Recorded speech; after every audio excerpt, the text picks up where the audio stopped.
Hi అండి, welcome back to వెన్నీ vlogs.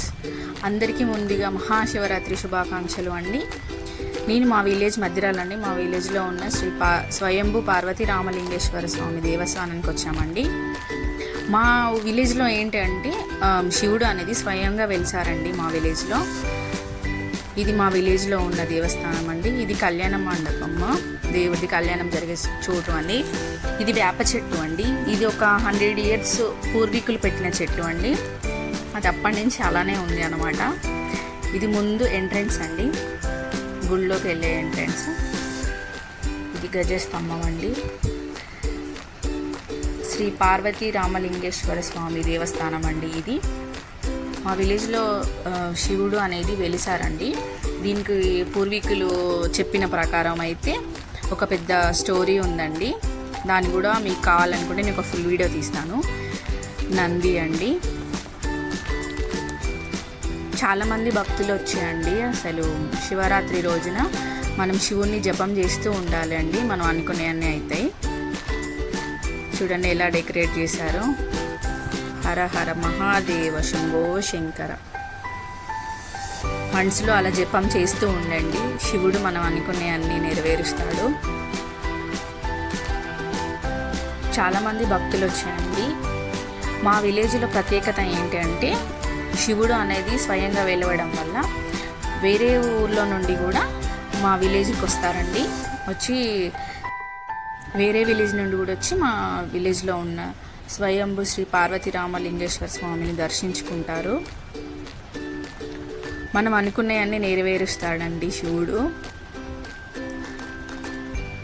మనసులో మనం అందరం జపం చేసుకోవాలి, ఓం నమః శివాయ అని. అక్కడి నుంచి కొంచెం బయటకు వచ్చిన తర్వాత ఇక్కడ కూర్చున్నామండి.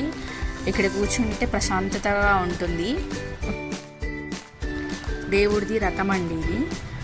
బయట కూర్చున్న తర్వాత ఇది ఒకసారి మా విలేజ్లో ఉన్న స్వయంభూ పార్వతీ రామలింగేశ్వర దేవస్థానం ఒక్కసారి చూడండి ఎలా ఉందో. గుళ్ళో ఉంటే మనకు ఒక పాజిటివ్ వైబ్ వస్తుందండి. దేవుడు మనతో మాట్లాడుతున్నట్టు ఒక ప్రశాంతత ఫీల్ ఉంటుంది మనలో. ఇది పుట్ట అండి. ఇక్కడ మనం పసుపు కుంకుమ అన్నీ వేయాలి. ఇక్కడ పెద్దగా ఉండే అండి పుట్ట, ఇప్పుడు లేదు. చూడండి ఒకసారి మా విలేజ్లో ఉన్న టెంపుల్. మీరు అందరు గుడికి వెళ్ళారా అండి? వెళ్తే కామెంట్ చేయండి. అంతే అండి. అందరికీ మహాశివరాత్రి శుభాకాంక్షలు.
అడగకూడదు. సీను పని చేసినప్పుడు పాడురా. పైసలు అడగ, వస్తూ మాత్రం పైసలు అడిగి ఎమ్మటే పని చేసేది ఏంటంటే మధ్యలో